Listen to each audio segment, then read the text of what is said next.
Қазақ халқы құмырсқаға құрметпен қарайтын болғандықтан, оны жөнсіз өлтіруге болмайды деп санайды. Себебі құмырсқа діни аңыздарда Нұх пайғамбардың кемесіне азық тасуға жәрдемдескен екен. Нұх пайғамбар кеме жасап болған соң Тәңірден: «Уа Тәңірім, мынадай алып кемеге мұншалықты көп азықты қалай жинаймын?» деп сұрайды. Ұлық Алла: «Құлым, хам жеме, мен шебер құдаймын, кемең ертең азыққа толады» дейді. Ертесіне қисапсыз құмырсқалар аузына бір-бір дәннен тістеп кемеге астық тасиды. Нұх оларға риза болғандықтан құмырсқа кемеге бірінші болып кіреді. Жүсіп пайғамбар 8 жыл зынданда жатқанда аштан өлу қаупі туады. Сонда Құдайдың әмірімен құмырсқалар азық тасып Жүсіпті асырайды.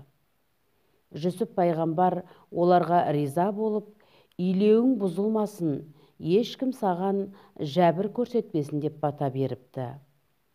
Содан бастап қазақ арасында құмырсқаның илеуін бұзуға болмайды деген ырым қалыптасыпты деседі. Тағы бір аңызда құмырсқа Сүлеймен пайғамбарға ақыл кеңес беріпті. Бірде Сүлеймен құмырсқаға қонақ болады.